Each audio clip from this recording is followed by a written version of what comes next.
Hey, what's up, everybody? Felony Friday host John Odermatt here. Before we start today's show, I want to tell you about a great coffee company, Lorenzotti, Italy. This is a company started by libertarians, two guys, Robert and Zach. They couldn't be more different, but they both love coffee. And they love that experience of that small, independent coffee shop. They actually love it so much that not only are they a coffee company that sells delicious coffee, but they help entrepreneurs and coffee enthusiasts set up their own business with equipment and financing and all that stuff. So what you can do to help them out and to help us out a little bit is you can go to lorenzotti.coffee. That's .coffee, not .com, and enter discount code LIONS for 10% off your order. Check it out. At Lorenzotti, Italy, coffee is their passion. They're just two guys who want to bring an excellent coffee to the U.S. and make business easier and more profitable for the passionate entrepreneurs who provide the best coffee experiences for their patrons. Check it out, lorenzotti.coffee. Enter promo code LIONS for 10% off.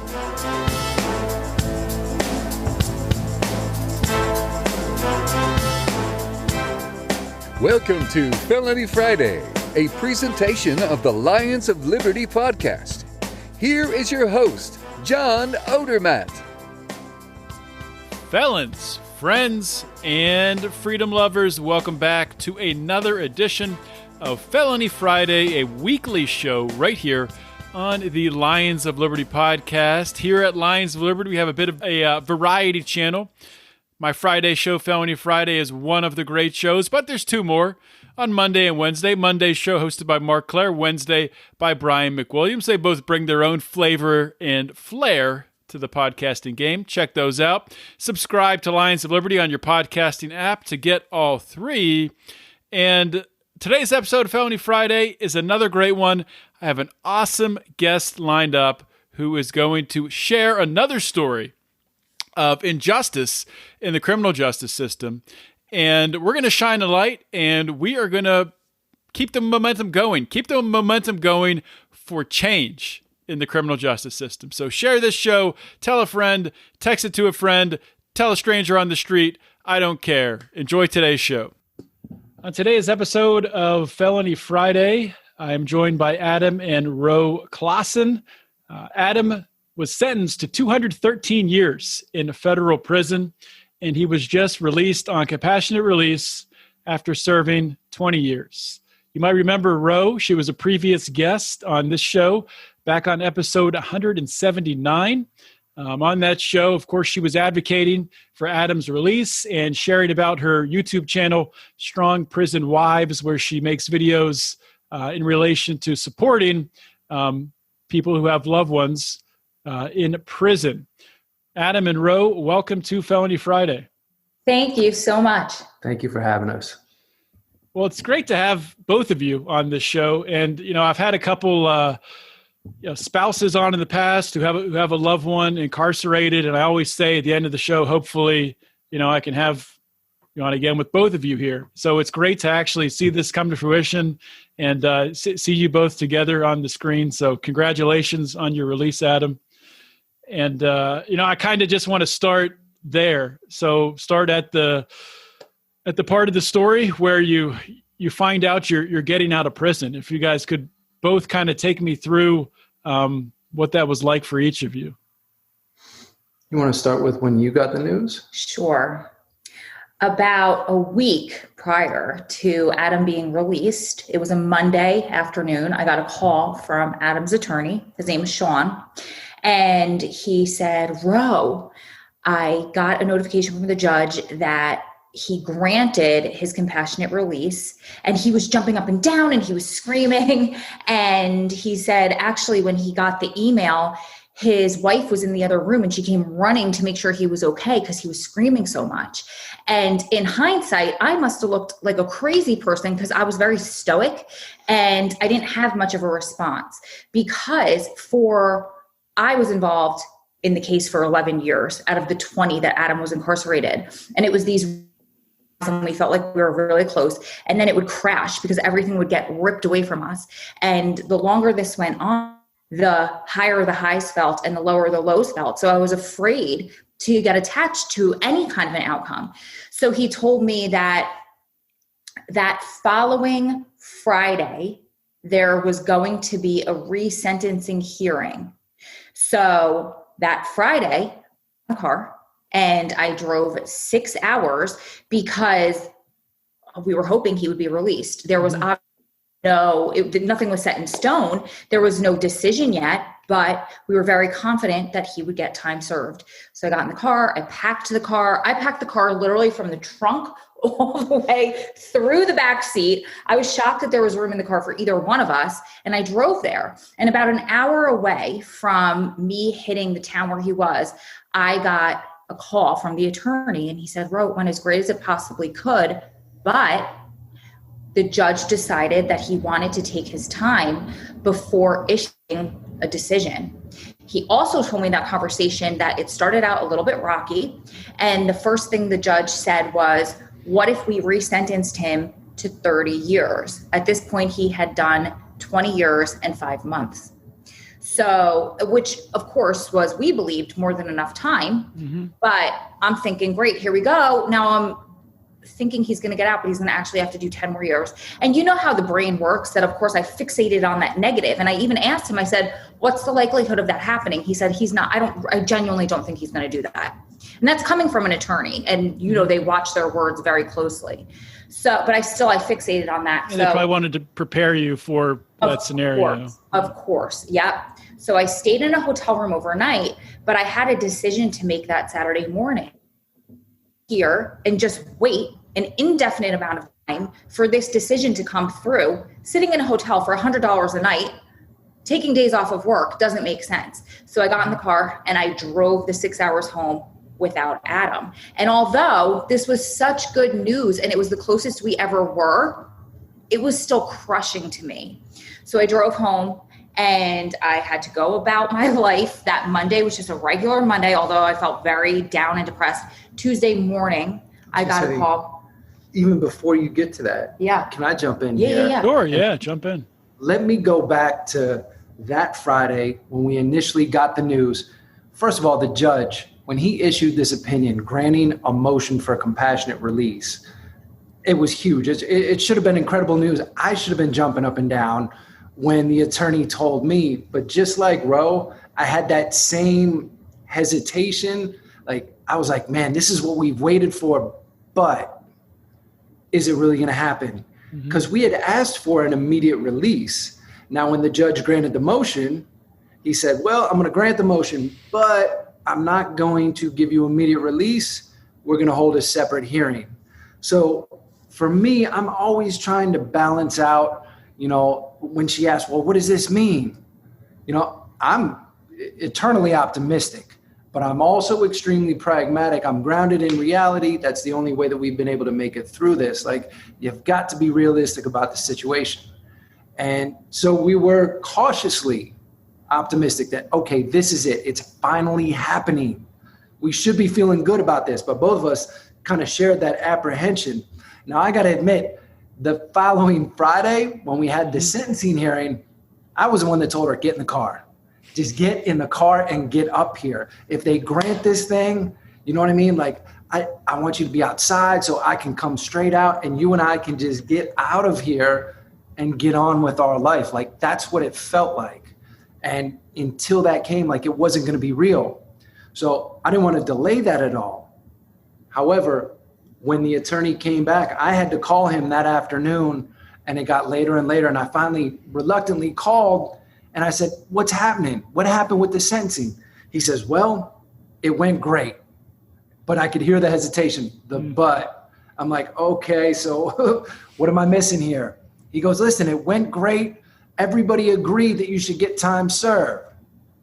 But the judge isn't ready to issue his decision. I said, well, what does that mean? What do you mean he's not ready?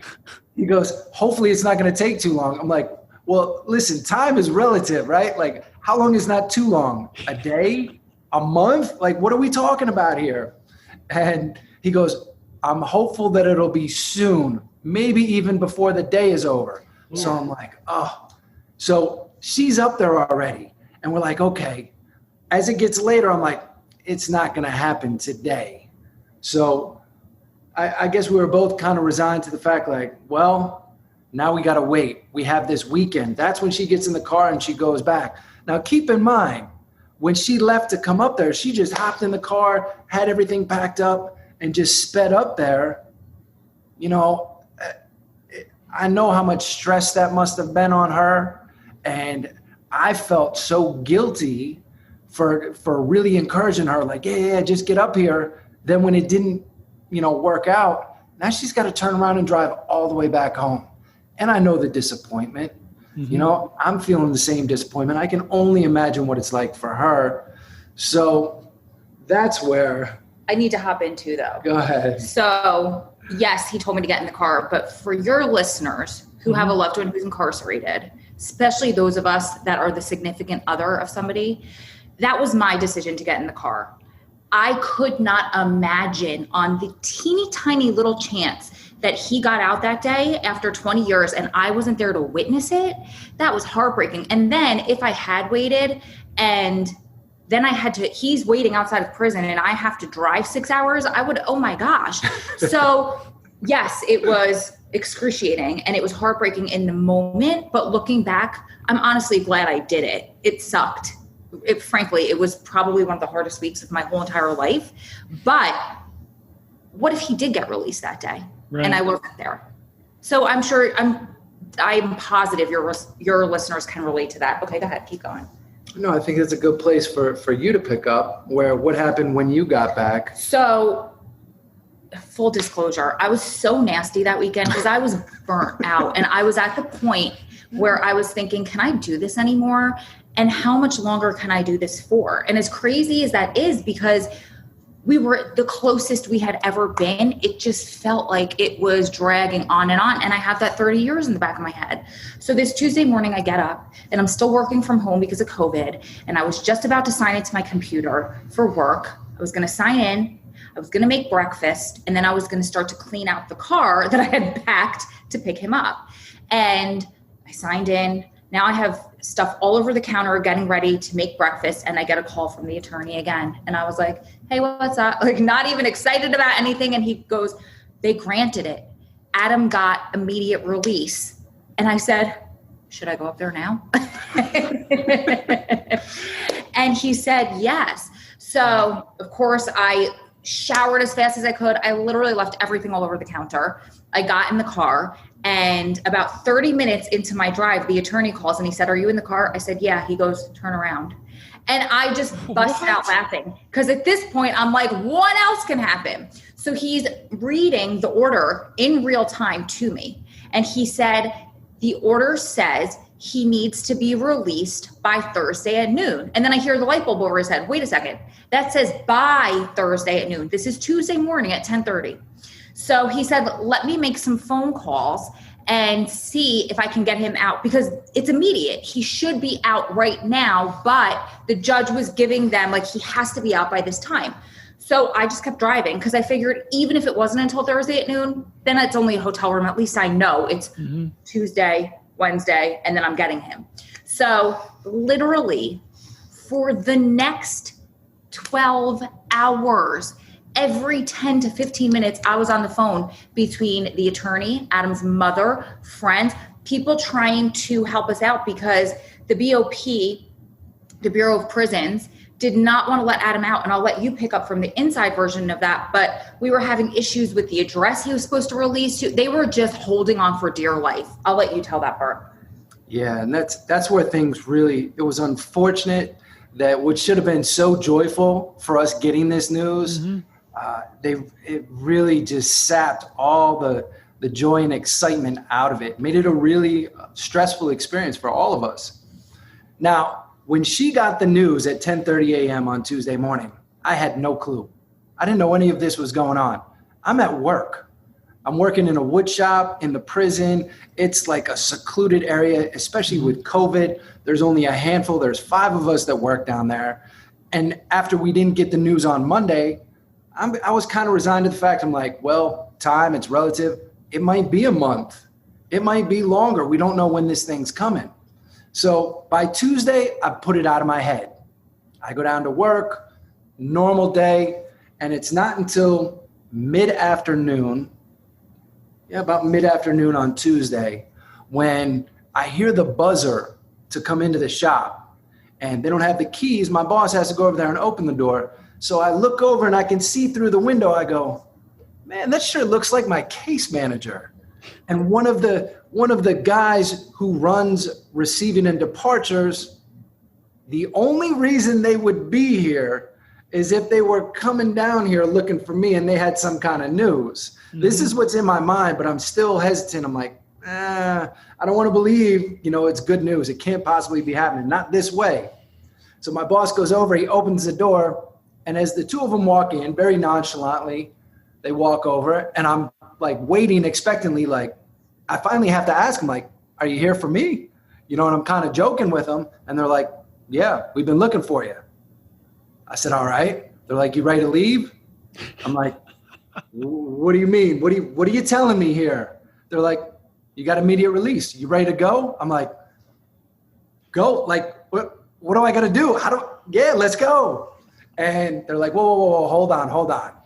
They're like, we need some more information from you. It's going to take a minute. I'm like, here we go. Like, just the way that they delivered it, kind of disarming. We're not letting you go just yet. Not just yet. And then it was like, put the brakes back on, slow down. I said, so what's the earliest? What's the earliest I'm going to be out of here? They're like, well, realistically, probably not until 8 a.m. tomorrow morning. I said, you know what? I think I can survive a couple more hours. I've made it 20 years, 5 months, right? What's a couple more hours? Mm-hmm. And I'm sure that's what's going through their mind. Like, he can do a couple more hours. So in all of this going through my head, I'm like, okay, well, what do you need me to do? They said, why don't you come back to the unit so we can get this information from you? I've got tools out. I've got all sorts of stuff going on. But I go over and I tell the other guys in the shop, they haven't really seen what's happening or who I'm talking to. And I go over and I tell one of them, I go, hey, I got it. And he looks at me. I says, I got immediate release. And he just starts going crazy. He's grabbing me, hugging me, yelling. And I'm like, man, this guy's more excited than I am, right? Like, I wish I could be this excited, but I still, like, there's this, just this apprehension that's grabbing me, and I can't quite shake it. So I tell him, I said, listen, I got to go back. He said, don't worry about it. We'll take care of everything for you. Go do what you got to do. So I go back to my housing unit, and when I get back there, my case manager tells me she's on the phone with U.S. probation, and they're saying, well, the address that we have, that we, the BOP, have for you is this address over in New Jersey, which was your arrest address 20 odd years ago. That's where you're going. I said, time out. That's definitely not where I'm going. I don't know who lives there now, but they definitely don't want me coming there, showing up on the doorstep, right? I said, my entire plan, everything that we've submitted to the court, everything that we've talked about, the support that we have, that's in Las Vegas. Like, our whole plan is to hop in the car, drive across the country to Las Vegas. I said, we need to make a change here. They're like, well, we don't know if we can do that. So I'm like, what do you mean? Like, the court says I get immediate release. I'm supposed to be let out of here. You're telling me I can't leave until I have this address. So how do we resolve this?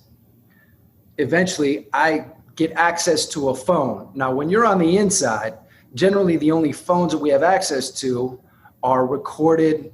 It's almost like a payphone that's bolted to the wall, and you can make one 15-minute call every 30 minutes. So they're trying to tell me, well, why don't you go out there and make a call?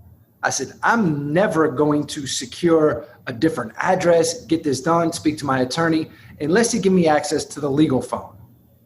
Reluctantly, they give me access to the phone. And for me, this is the first time I've ever had access to where I can just dial the numbers and call people. Wow. So 20 years, all of a sudden, now I'm on the phone. Like, this is a big first step for me. So I'm calling her. I talk to the attorney. I call a number of other people. I'm like, listen, I need an address in Pennsylvania. How are we going to get this done? What we initially submitted to the court at first was like a residence inn, basically like a hotel that had an extended stay. The court came back and said, no, we're not going to let you release there, because the requirement was that I would have to quarantine for 14 days in Pennsylvania. They said, no, you can't go to a hotel, even though we had it all paid for and taken care of. So that was the whole reason driving this, was because you had to quarantine? They needed an address in Pennsylvania? Yep. They wanted me to stay there in PA. So that didn't work out. So my co-defendant, who has been out, successfully completed his lengthy term of probation, was on my approved visiting list. He says, you can come stay with me and my wife, his pregnant wife. I'm like, well, that's not the best situation. I don't mean to put you out, but if that's what we got to do for 14 days, hey, they submit that to the court, and the court says, wait a minute, you want to stay where? With who? This is his original co-defendant on the case. They're like, no, that's not a good idea. We're not going to approve that either. At this point, we're getting desperate. So everyone's reaching out, trying to make a connection. My mother decides she's going to make a phone call to an individual who has expressed his support. He's spoken on my behalf. And she says, let me call this guy. Unbeknownst to me, when she comes back and we get the news that she's not only reached out to this individual, but that he has said, you know what? You can come stay with my family and I. I'm like, no, we can't do that. Certain people, I mean, their generosity is just unbelievable. But this was something I just wasn't even comfortable. I'm like, man, we can't impose like this. Because you didn't know him, or? It was a person that I had developed a relationship with over the years, who was involved in government, who, as I said, had been a supporter of mine, spoken in support. But this guy's ready to open his door, open his home for Ro and I to come and stay with him for 14 days quarantined, just coming out of prison after 20 years. Like, that's... We felt like we were overstepping. Yeah. And he's a public figure. To be honest, my main concern in that moment was, I don't want this to anyway. I mean, such an act of generosity. The last thing I would ever want would be for this to somehow negatively impact him. So that was a concern that we had. And it could have pushed you all into the public eye. Right. Exactly. Sure. And that was a concern. However, that address, when it was submitted, the court never said a word. They said, you're going where? We'll sign that. Good luck. We'll see you later. So that's what it took to get it approved. Now, before we could go to the next step and me actually walk out the door, because my attorney was involved, because he pushed so hard on the BOP to get this address finalized, to get me out the door, it created a great deal of friction to where they weren't even speaking to me by the time I was finally released. And I have to add this part, I'm sorry. So remember, this started Tuesday at 10 o'clock in the morning. We didn't get that address until Wednesday at 2 o'clock in the afternoon. So now we're, a day and a half later of back and forth calls and everybody dragging Adam. And sorry, I just wanted to clarify that. Go ahead. Yeah, that was the stress of the situation. A crazy 24 hours to finally have it solidified. When I approached them, I said, well, are we good now? And they said, well, if you didn't lie to us this time, you should be getting out. I'm like, excuse me, lie to you? They said, well, you shouldn't have lied to us about the original address. And at this point, I was like, well, I guess I'm taking responsibility for everything that went wrong here. It's all on me. I apologize for whatever it was. Please accept my apology. I'm just trying to get out the door. Let me preserve, what little bit of happiness I have left in this moment. Get me out the door. They come back. It's later that afternoon. And they say, Clausen, we need you. Come on back here. So I go back there. They said, we need the phone number of this individual where you're going to be staying. I said, I don't have it. I said, I can call Ro and get it from her. So they let me get on the phone. I call her. I get the phone number. I relay it. I said, do you have an update? When am I leaving? They said, the sooner you hang up, the sooner you can leave. Can I cut it? I said, well, I better go. Click. In the meantime, I get that call. It's 2:00 in the afternoon. I hadn't eaten in almost a day and a half. I was so stressed out. So, and again, still back and forth with the attorney. So I hung up the phone with Adam. I called the attorney and I said, he just called me and asked me for the release address, phone number. I think it's a good sign.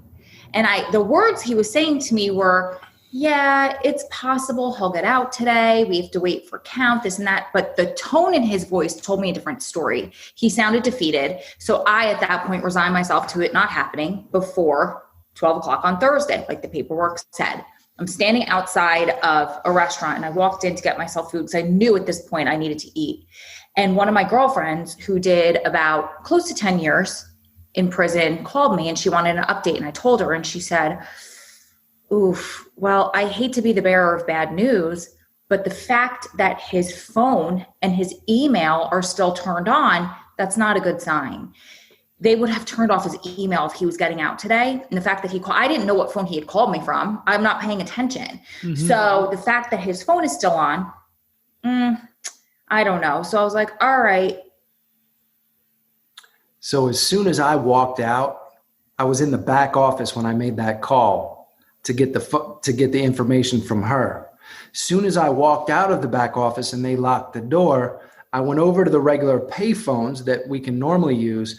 And I picked up because I wanted to call her back. We hung up rather abruptly and I was concerned about how she was doing. So I went to dial the number and it wouldn't let me access my phone. And I said, wait a minute, that's a good sign. Same thing she's being told on the other side. If his phone's on, it's a bad sign. Well, the phone's off. So I run over to the email. I go to log on the email. I'm locked out. I'm like, man, is it really happening? Like, am I leaving? And I look around, I'm looking for some sort of sign and I got nothing. So I go over to my cell and I've got all my stuff packed. I've got this cart with everything on it all ready to go. And one of the counselors, as I said, they're not talking to me. He comes out and he goes, Clausen, hey, let's go. I said, where are we going? He said, are you coming or not? And I don't know what he wants. And he's not explaining. I said, where are we going? Am I leaving? He was like, oh, you don't want to come? So he walks out the door and locks it. And I'm like, oh, why are these people playing with my head like this? This isn't right. So he leaves and I'm like, oh man, I got to get out of here. I go back to myself. I grab the cart. I take the cart. I bring it over to the front door. I don't know where the officer who works the housing, I'm looking for him. He finally comes around. He's like, are you ready? I was like, am I leaving? He says, yeah, you can leave. I said, open the door, man. Get me out of here. So all of these guys, there's probably about 100 guys on the unit. So they're all looking. They're like, are you actually leaving now? I'm like, I'm out of here. I'll see you guys later. And I take off out the door. Now, due to COVID, there's no movement on the compound. So it's literally just me pushing this cart piled with books and other stuff that I'm taking home. And I'm trying to get out of here as fast as possible. I got to make my way all the way across to get up by the front door. Now, in order to get out, I have to go through what's called receiving and departures, R&D. When I make it to the door is open. I go in and the people that are in there just get quiet. They don't want to talk to me. I'm like, are you guys ready for me? Am I leaving? They're like, give us a minute.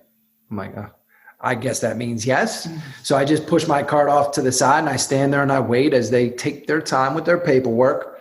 And at this point, I'm like, I was forced to hang up with my wife before I had a chance to tell her she doesn't know that I'm being released. Mm-hmm. Can I please call her? They're like, don't worry about it. We'll take care of that.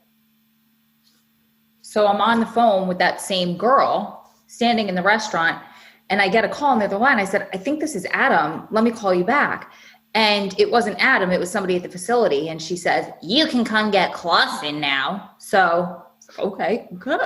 I got in the car. I sped there as fast as I could. And anybody that has a loved one in prison knows I've dreamt about this day for the past 11 and a half years. I've seen it in my head over and over. I'm ugly crying. It's like the greatest day of my life, the happiest life, but it didn't go down like that because of all of that stress. Mm-hmm. So you want to continue about how I get out? Yeah, go ahead. Eventually they process me. Again, nobody wants to talk to me. And it's not until I sign the very last paper and we're getting ready to walk. There's a main building out to the front building, and we have to walk through a couple gates. And it's finally when I'm alone with this one woman, and she goes, "Why did you have to make this so difficult?" I said, "Excuse me?" She said, "Why did you make this so difficult? All you had to do was just go along with that first address that was in the paperwork." I said, "Because it wasn't the right address." She goes, "Well, you could have just waited till you were out and then asked your attorney to take care of all this."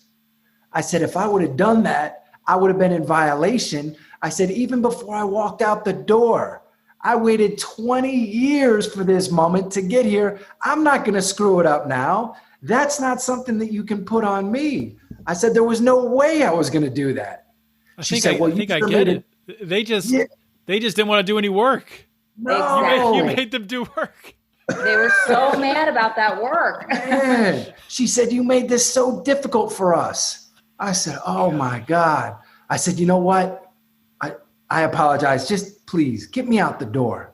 So again, here we go with my cart, and we make it down to the last gate. It just so happens to be shift change. So all the officers are coming out, and there's new officers coming in. They're not going to let me go until all of them are out of the way. These are officers that I've known. I've been at this facility for 10 years. Mm-hmm. They all know that I'm leaving. They all know that I had this crazy 213-year sentence. Honestly, I'm thinking most of them would be happy for me, but because of what happened in those last couple days, none of them will look at me. They won't talk to me. Nobody wants to congratulate me. Like this, again, it's supposed to be a momentous day. And not just for me. It's like, man, like this is an incredible thing that just doesn't happen. Be happy for us. You know, the worst part about that in my mind too, is that the reason that he was awarded this compassionate release was because of his record.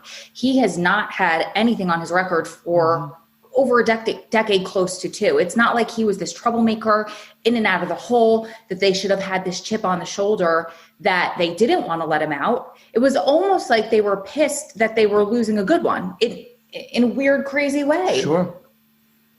No, that's very, very true. Sorry, go ahead. No, I was just going to say that the reason I was granted this was due to the extraordinary and compelling nature of my achievements in prison, the things that I was able to accomplish, the relationships I was able to build, not just, the bridging the gap between the population, my peers and I, and the staff, but outside community members of law enforcement, members of the court system, U.S. probation that were coming into the facility that we were working with. We developed these partnerships to ensure that guys had a smooth transition from inside to out. And here I am getting my opportunity to go out. And it's like all of these additional obstacles are being placed in my path unnecessarily. I'm like, man, the irony in this, that I work so hard to help so many others accomplish this, and I'm not getting that same for myself. So it was frustrating, but to finally get to that front door, when I wheel up my cart, I make it through the last metal detector, the last person, and I get out to, it's a small waiting room where visitors coming into the prison, anytime they come in to see a loved one, they put them in this waiting room out front before they can get processed in. They tell me, yeah, just go over here, take your cart and wait in there. I'm like, am I free? Like, it's official, I can walk out the door. They're like, when she gets here, and they just walk away. So here I am alone in this room with my cart, with my books, pacing back and forth, looking out the window, waiting for her to pull up, which eventually she does. You want to pick it up from there? So I pull out. Well, I was in the car, of course, speeding, like I said earlier. It's about a 15-minute drive from where I was to the facility. And I got there, and this very sweet woman was at the front. It's kind of like a long 50-yard driveway before you get to the front of the facility. And they were making people sign COVID waivers. So she had me roll down the window, and I said to her, I'm here to pick up an inmate that's being released. And she said, oh, okay. And she was very, very sweet, and she helped me fill out the form. And then it dawned on her. She said, are you here to pick up Clausen? And I said, yeah, I am. And she said, oh, please tell him Mrs. So-and-so said that she is so happy for him. And I'm just so grateful that he got this opportunity, this and that. And she turned everything around for me in that moment. Thank God. So I thanked her. I said, absolutely, I'd relay the message. And I just drove up to the front of the facility. And Adam's walking out. And like I said, I thought I'd be overly emotional, and I thought I'd be hysterical crying, and nothing, because it was this weird feeling that took over me, that I knew that among all the stress, and I didn't know what he'd be going through, and throughout the years, because I run an organization called Strong Prison Lives and Families, it's a nonprofit support group for loved ones of the incarcerated. And I developed it in 2009. So I've had experience with all of these people who have gone through release. And I've heard all these horror stories about the PTSD and how he's going to be jumpy and emotional and this and that. So that's what I'm expecting. And so this took over my body, this strength, and I knew I needed to be the strength for him. So he walked out, and we quickly embraced. You know, he wheeled his little cart, left it, we embraced. And this man walks out who was an officer. And in the back of my mind, this whole week, I remember this story about a man who was supposed to be released the same way as Adam, and his family came to pick him up. And he was changed out into his street clothes, and he was walking out, probably wheeling a similar cart that Adam was wheeling out. And his family could see him, and they turned him around and said that the government issued a stay. And they were appealing. Chad Marks, correct. Yep. Just a couple weeks prior to my release. Every call with the attorney, I was like, but Sean, what about Chad? And he was trying to calm me down. So I have Chad in the back of my mind this whole time, because the minute I heard about Chad's story, I thought, his family are superheroes, because I don't know that I could recover from being there to pick him up. And they're like, nope, go home. It was bad enough that I had to go home and come back 3 days later. This man, as I'm picking up Adam, says, Clausen, they need you back inside. My heart fell to my toes, and I looked at him and I said, get in the car, we're leaving. And do you want to keep going? Do you want to tell that part? At that point, I tell her, he's just kidding. Sick sense of humor, right? Bad joke, bad timing. Thankfully, he was only kidding. But honestly, at that point, it was like, we need to get in the car and get out of here. Now, what she didn't tell you was, you know, she said she was calm and collected. Remember, I'm in this visiting room, or in the little room, looking out the window, and I'm watching her pull up. So as she's coming, I take the cart and I come rolling it out, and I'm looking at her, and she's in the car, just kind of sunglasses on, cool as could be, laid back, like, how you doing? I'm like, what? I'm like, wow, she's taking this pretty well, right? But I didn't understand, you know, what was going on with her. So I walk around, I'm like, just pull in, park, just stop. Like, I just can't wait for her to get out of the car. It's not going to be real until I can actually feel her, touch her, have her in my arms. And when I finally did, I was like, Because we hadn't seen each other prior to this in almost a year. Almost a year. Yeah. Because of COVID. So, man, and you know, it was a tough year, but to finally have her in my arms, I'm like, okay, now it's real. But that little joke about coming back in, that was just a reminder, okay, we need to get out of here. Like, let's move on. All right, we're here, we're together. I get in the car, and she wasn't lying. When she said that she had the car packed, she had told me this. I'm like, yeah. I'm sure there's plenty of room. There was no room. I could barely fit. My seat was like pushed up. My knees were on the dashboard. You know, she had this thing packed for us to travel cross country. But we got in the car. We took off. We made it to the front gate. And we did stop. Before we left, I wanted to stop and take a moment.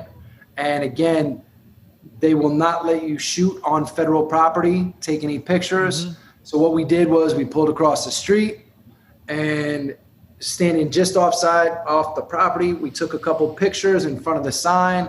I wanted to be able to remember this, even though it wasn't that joyful experience that we were hoping for. I wanted to have that memory, of walking out the door, of, man, just achieving the impossible. Like, this was something that we dreamed about, talked about, envisioned for so many years.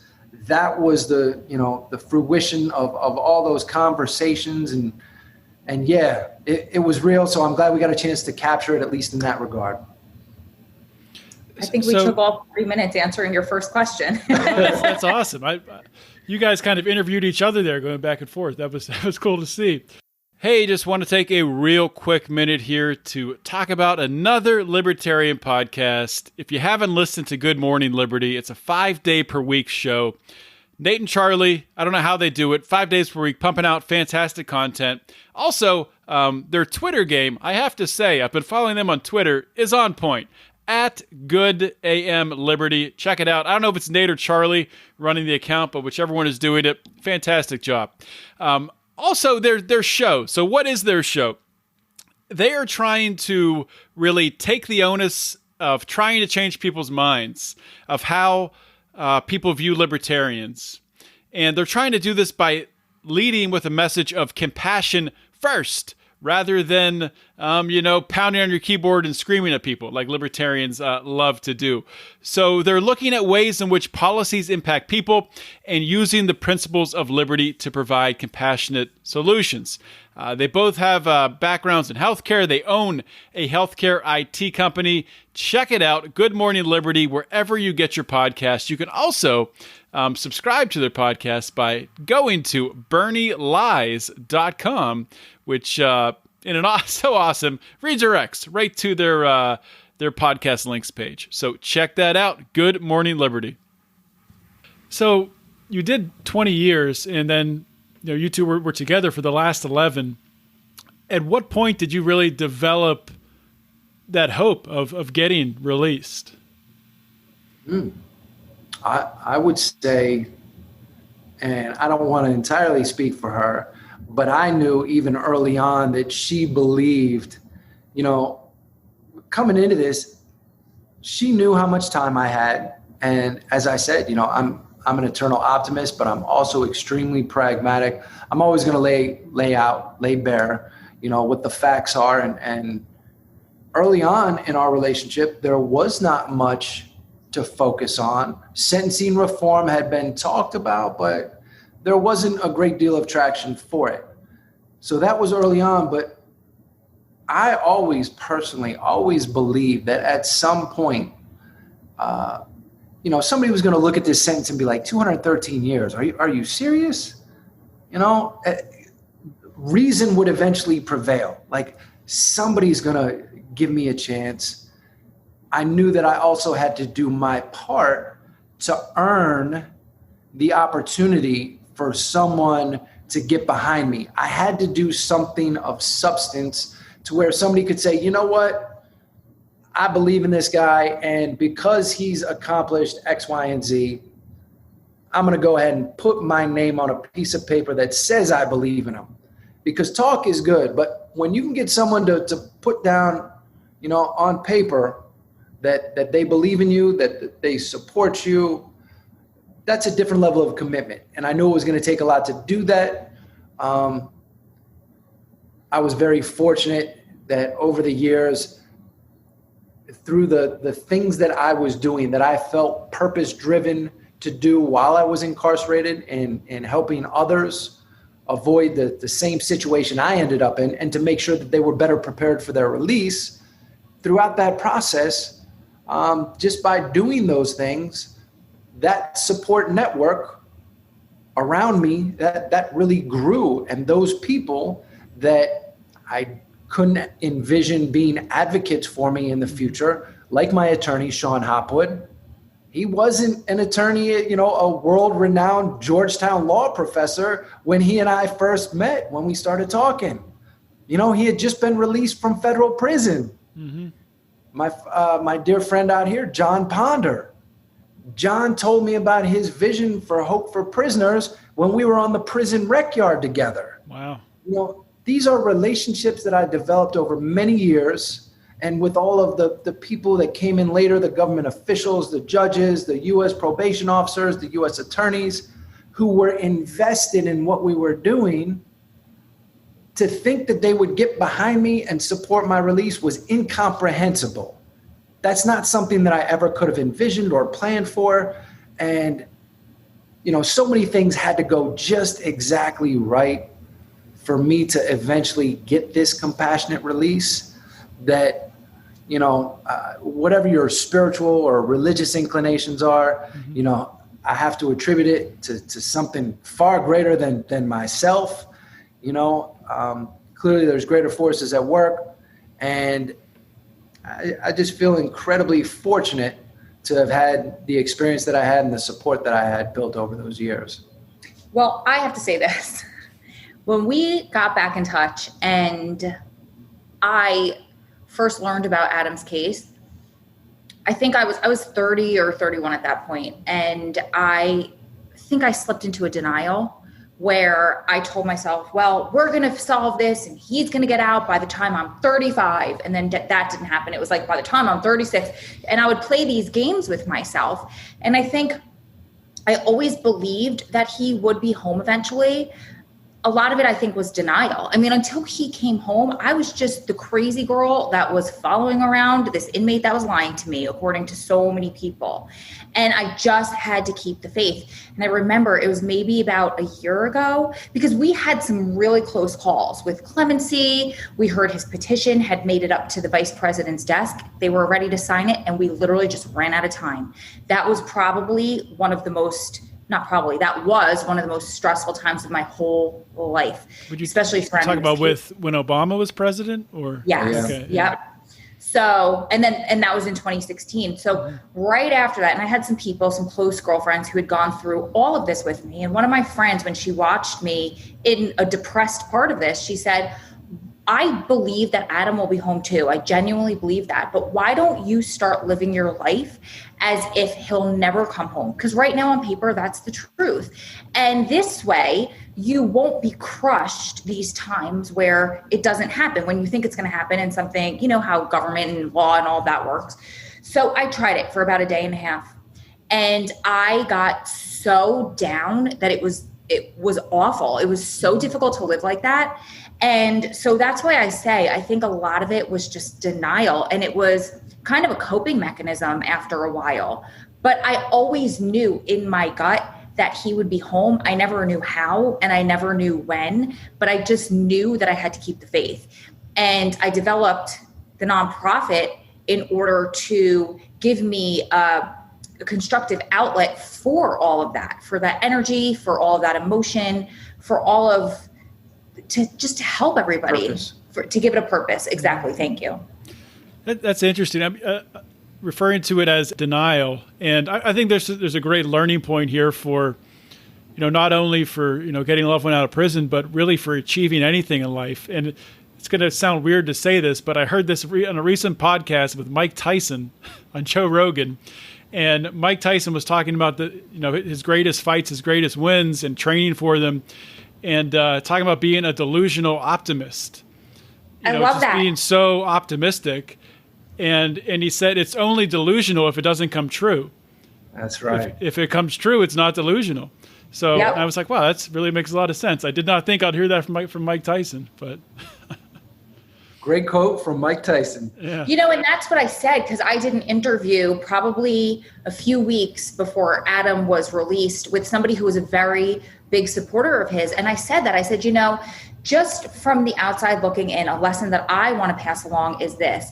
Up until Adam comes home, I'm the crazy girl. But the minute he comes home, people are going to be knocking down our door because we'll be the greatest redemption story. Mm-hmm. Just remember, everybody has a story. All I am is a girl in love that's trying to help the person that I love get a second lease on life. That's it. Before you judge somebody, just think twice about it. Well, this has been awesome. This went in a direction I didn't expect, but I loved the way it opened up with the story, and really, I felt like I was there with you guys talking about it. It really, really unique story of coming home and you two getting united. So really cool. And I'm glad you guys shared that. We're running out of time, but I just want to really ask you from here, what are your plans going forward? Great question. Right now, I mean, the possibilities are endless. We already achieved the seemingly impossible, right? Mm-hmm. We made all this possible. We're in Las Vegas, living the life that we dreamed about. And from here, I think it's important, that we continue to share our story, our success, use that to inspire others, those who are going through difficult times. And it doesn't solely have to be individuals who are incarcerated, but obviously, individuals who are languishing in prison under crazy draconian sentences. That's something that I feel is part of my purpose, to continue to advocate for sentencing reform, to make sure that others get that second chance, get a new lease on life, and for us to continue to support the loved ones of all of these individuals, to know the challenges that they face, how difficult this experience is on them, the toll that it takes, to make sure that they are still supported, that Strong Prison Wives and Families is able to thrive, provide greater resources and support to those people. I think that's a large part of our mission going forward.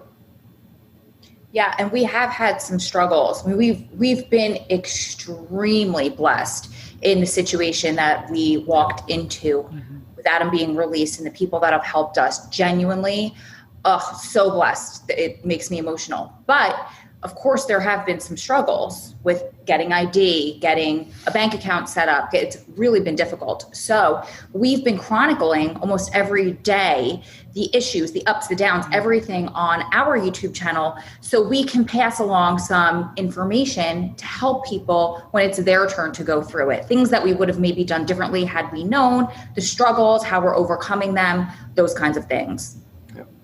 Well, that's great. Well, thank you two so much for coming on this show and really sharing openly, everything, the emotions, everything you went through. I think this is a great episode for someone to listen to who has a loved one in prison, or just, people who just want to hear a success story, who want to hear something good happening in 2020 when it seems like the whole world's going mad. So thank you two so much for sharing this story today.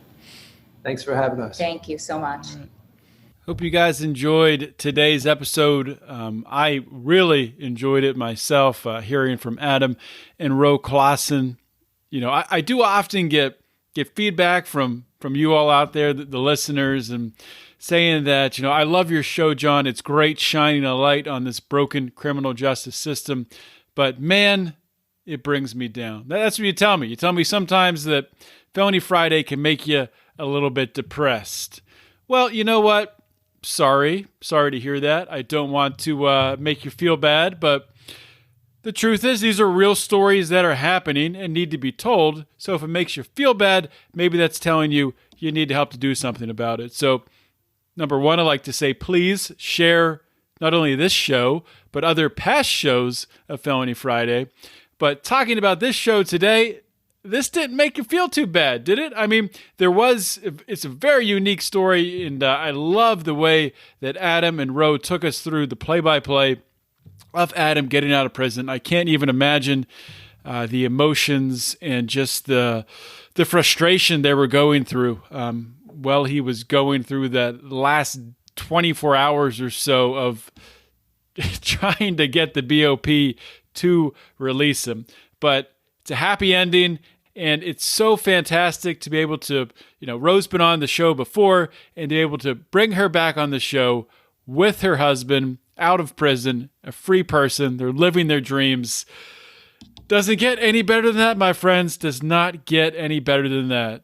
I hope you like this show. Please share it around. Please continue to fight this broken criminal justice system.